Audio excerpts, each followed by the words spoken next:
Herkese merhabalar, ben Huri. Huri Metek Mutfak'ta kanalıma, mutfağıma hoş geldiniz. Konserve kabak tatlısı tarifi hazırlıyorum. İster hemen yiyin, isterseniz uzun süre buzdolabında saklayabilirsiniz. Evet, tarifime hemen başlıyorum.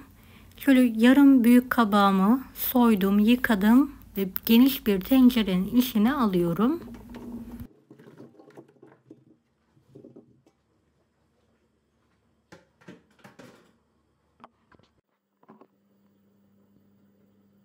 Üzerini kaplayacak şekilde şeker gezdiriyorum. Kapağını kapatarak bir gece bekletiyorum.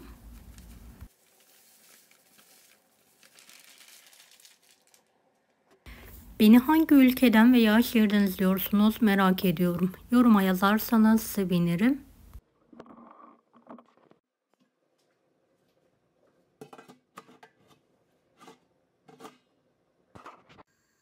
Ertesi gün kabağım sulandı. Kapağını da kapatıyorum.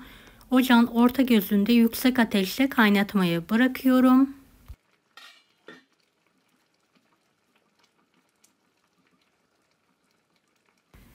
Evet, şöyle ara sıra tencereyi sallayalım.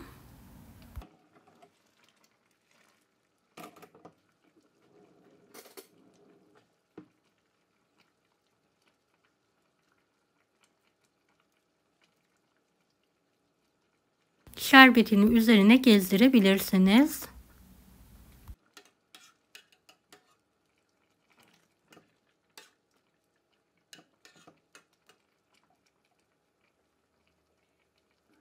Kabaklar yumuşadıktan sonra kapağını açık bir şekilde pişiriyorum.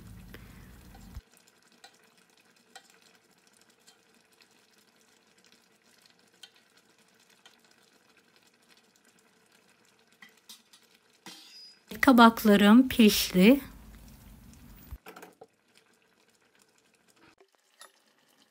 Bir kiloluk kavanozlara dolduruyorum.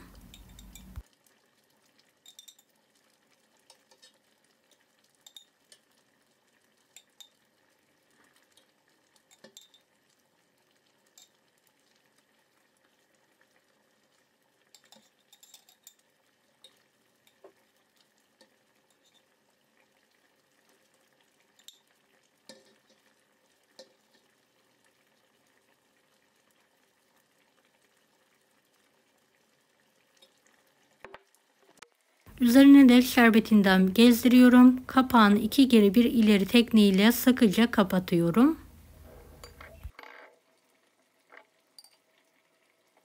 Evet, diğer kavanozumu da aynı şekilde doldurmaya devam ediyorum.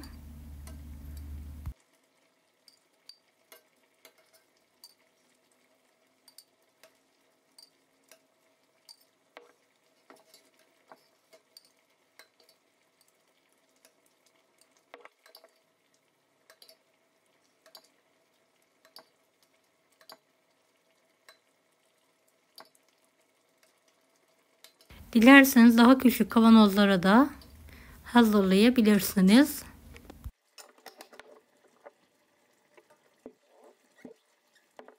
Sofra bezine seriyorum.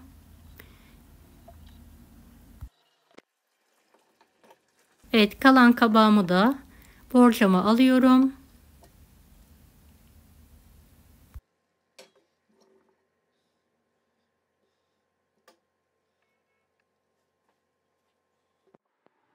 Soğuduktan sonra servise hazırlıyorum. Üzerine de kavrulmuş fındık serpiyorum.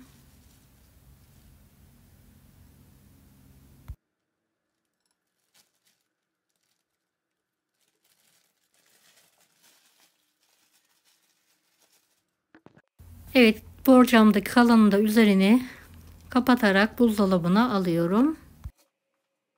Yemelik ve konserve kabak tatlım yemeğe hazır.